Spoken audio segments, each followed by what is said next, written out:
진짜 발이 안 떨어지는 거죠. 그때는 고향 생각도 나고 배도 고프고 하니까 힘들고 하니까 탈영을 하고 싶은 거죠. 네, 막 탈영하고 싶은 거죠.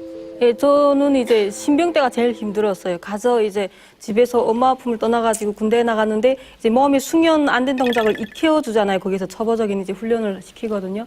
근데 이제 여름에 저희는 나가가지고 이제 대련 훈련이 제일 힘들더라고요. 근데 뭐 줄도 딱 맞춰야 되고 발도 제 높이 뭐 버퍽도 제 폭을 이제 딱 맞춰야 되는데 그게 잘 안 되는 거예요. 그러다 보니까 계속 이제 반복 동작을 계속 시켜요. 하고 못하면 또 다시 하다 나니까 이제 막 군복이 땀이 다 적셔 있어요. 막 얼굴에서는 막 땀물이 흐르고. 근데 그거마다 이제 훈련이 끝나면 바로 들어가서 이제는 위생 사업을 해야지 몸이 거뜬한데 위생 사업을 할 수 있는 공간이 시간이 또 없게 만들어요. 바로 10분 휴식하고는 바로 이제 훈련이 시작되니까 그게 너무 힘들었어요. 그때는 막 이제 군대 난 게 좀 후회가. 위생 사업이라는 게 뭐예요? 처음 무럽잖아. 샤워. 샤워하고 빨래. 목욕하고 하는 거. 아유, 그 얼마나 힘들겠어요. 배에서 섬에서 그리고 최선영 씨 군대 몇 년 있었죠? 7년. 오래 7년을 있었어요. 7년. 아니 근데 이게 또 인민군이 탈북하는 거랑 일반 주민이 탈북하는 거랑 또 느낌이 완전 그 북한에서는 다른 거잖아요. 어떻게 차이가 있나요? 뭐 처벌 같은 게? 인민군 같은 경우에는 이제 현역으로 탈북했을 경우에는 네. 그게 이제 군사재판에 이제 해부되기 때문에 웬만하면 다 처형당하는 사회가 되는 거죠. 탈북을 해도 이제 인민군 현역이냐 아니면 이제 뭐 제대냐 이제 차이가 있는데 현역은 무조건 군사재판에 넘겨지기 때문에 이거는 이제 군사재판 거의야 뭐 처형으로 간다고 봐야죠. 그러면 정민호 중대장은 잡혔으면 그죠. 그랬으면 총살이잖아. 처형이네요? 그렇죠. 와. 진짜 재판인데. 아니 사람 말고 목숨을 모른다는 너무 거네. 우습게 생각한다 북한이. 북한 대사관 공간 직원들이 나오는 거예요. 그때 태영호 공사를 처음 보게 된 거죠. 그럼 얼마예요 한국 돈으로? 대사관 외관이 나오는 월급이 파운드인데 물가가 엄청 비싼데. 살 수가 있나? 보유를 하더라고요. 세탁을 해가지고 그걸 평양에 보내면 잘 팔리고. 네, 얼마 전 이만갑에서는요. 태영호 북한 외교관 탈북 사건에 대해서 이야기를 했었습니다. 그런데 오늘은요. 영국 그 현지에서 태영호 공사와 직접 접촉했던 분을 이 자리에 모시고 북한 태영호 탈북 사건 그 후의 이야기를 나눠볼까 합니다. 네. 우리 대한민국 방송에서 처음으로 얼굴을 공개하시고 오늘 여러 가지 증언을 해 주실 분을 모셨습니다. 영국 탈북민 연대에 일을 하고 계시는 우리 김주일 선생님 모셨습니다. 반갑습니다. 근데 저는 영국에 탈북민이 있을 거라고는 상상도 못했거든요, 사실.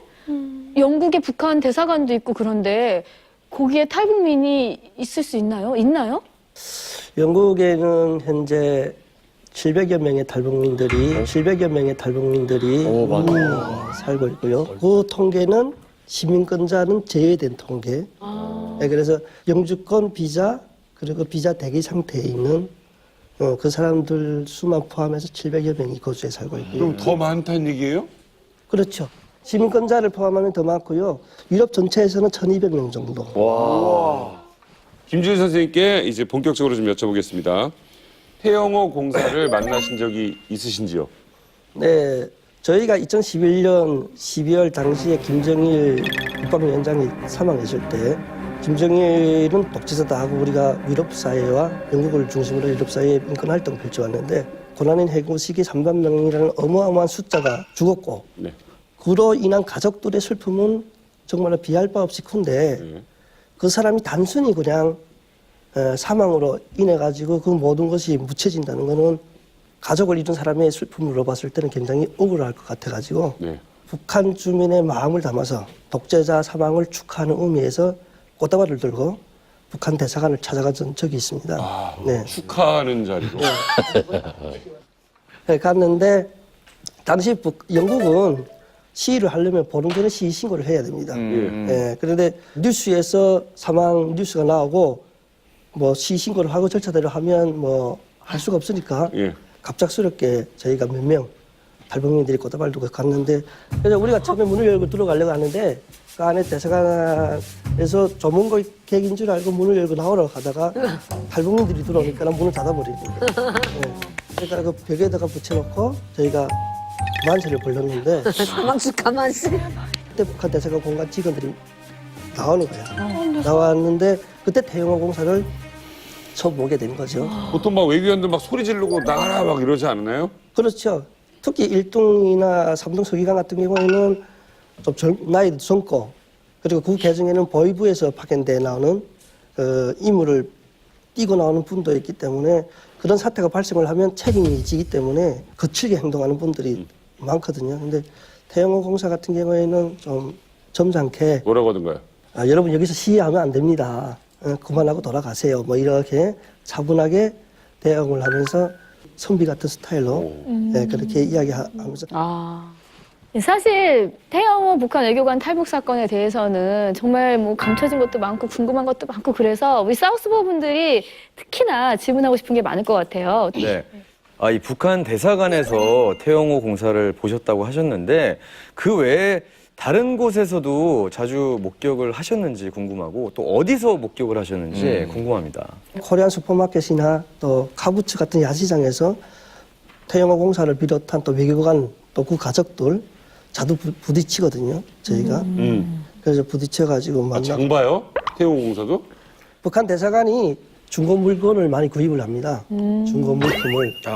중고. 왜냐하면 원래 그 대사관 외교관이 나오는 월급이 700파운드인데 영국의 일반 노동자 최저 생활비가 1,200파운드입니다. 최저 생활비. 네. 120만 원? 네, 120만 원 정도 될 겁니다. 외교관이 한 달에 월급 120만 원으로 영국에서 살아야 돼요? 네, 네.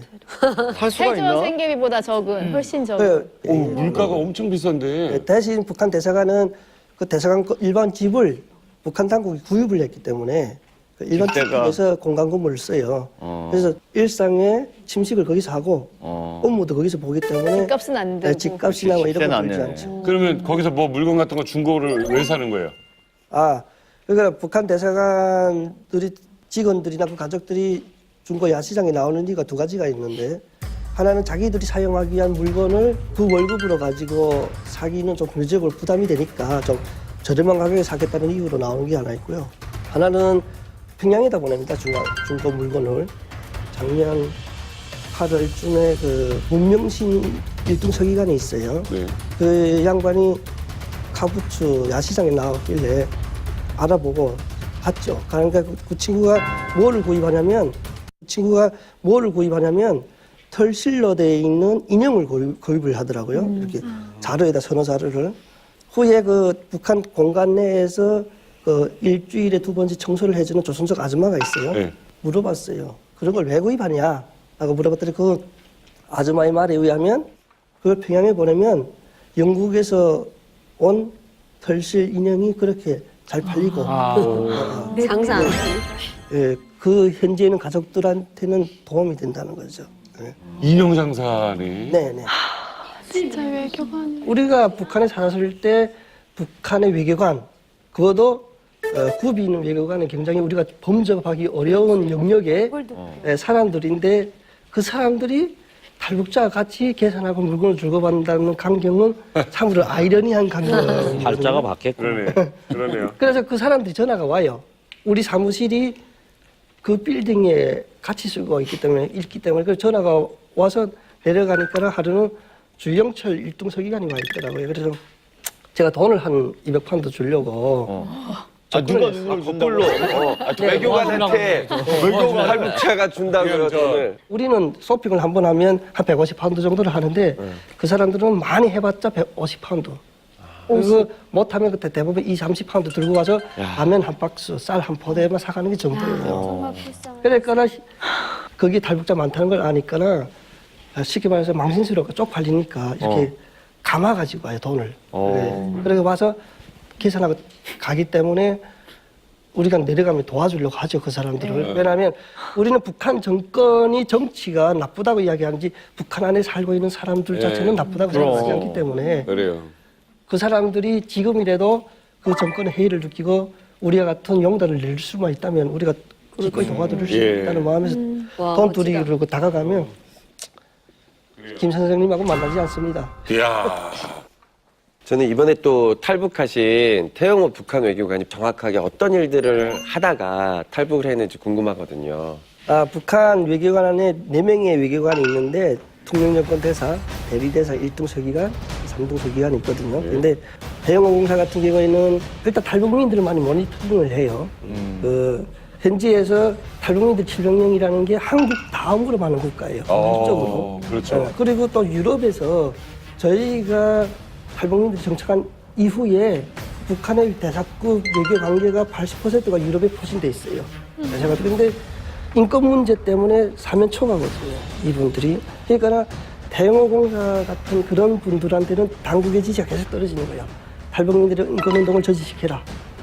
그리고 가능한 그 사회를 분열시켜라. 탈북민 사회를. 그리고 우리하고 협조할 수 있는 협조자들을 찾아내라. 이야. 아니 이야기를 들어봤더니 아이 둘이 있어요. 아들 둘이. 네. 일각에서는 아들들 때문에 탈북을 했다라는 얘기도 들리거든요. 어떻습니까? 애들은 통제할 수가 없어요. 아무리 당세 퍼부처라도. 그리고 애들이 와서 물어봐요. 아빠 이게 맞아? 우리는 이렇게 비하는데 왜 달라? 그리고 바깥에 나가면 김정은이, 김정일이 독재자라는데 맞아? 이렇게 물어보면 일반 학교 다니니까. 그리고 또 문제는 성이 자유로워요. 그 유럽 같은 또 국가에서는 이성 간의 교제를 해요, 자연스럽게. 한국 코리안타운 교민 사이에 어떤 게 있냐면 교사가 있어요. 한인들 교사. 근데 또 영국인 교사들이 있잖아요. 서로 커뮤니티 차원에서 이렇게 협회도 모아가지고 활동하고 하거든요. 근데 거기서 나온 말인데 그 영국 교사들 속에서 그 아들이 둘 중에 누군지는 모르겠지만 이성 문제가 있어가지고 엄청 고민을 많이 했다라는 소리가 여자친구. 나오더라고요. 그 외국인 여자친구를 사귀었나 네. 보네. 그 실제로 북한에 저도 접한 책 중에 우크라이나에 있는 태권도 사범을 나왔어요. 이분은 동유럽에. 그러다가 아들이 현지 여자하고 사랑에 빠져가지고 가출해 버렸어요. 네, 그래서 가출해 버려가지고 정말. 진짜 그래서 책도 나왔어요. 그게. 그분은 한국을 오지 않은 분, 유럽에 사는 분인데 가출해 버리니까 당에다 보고하면 문제가 생기고 처벌받으니까 부부가 토해가지고 그래서 우리가 티자 해가지고 튄 거예요. 해가지고 현재는 유럽에 지금 살고 있거든요. 세상에. 예. 이게 탈북민 때문에 우리 맨날 시들이. 이거 한국에서 탈북자 얘기 듣다가 유럽에 있는 탈북민들 그러니까. 얘기 너무 재밌네요. 또 새롭고. 그럼 이게 딸들이 네. 딸들이 뭐요? 아들이 문제지. 야, 연애 엄마 말 안 듣고 연애한 거 아니에요? 누가 문제인지는 다음 주에 가르쳐 주시고요. 저는 궁금한 게 네. 지금 어찌됐거나 영국의 그 북한 대사관에서 네. 일단 태영호 공사가 망명을 신청해서 나왔잖아요. 네. 그렇다면 지금 영국에 있는 북한 대사관에는 어떤 사람들이 지금 남아 있는 거예요? 지금? 현재 북한 대사관에 4명의 외교관이 있어야 되는데 네. 한 명 없어요. 작년하고 그 전에 저의 주영철 1등 서기관하고 문명신 서기관이 들어갔어요. 북한으로요? 네, 예.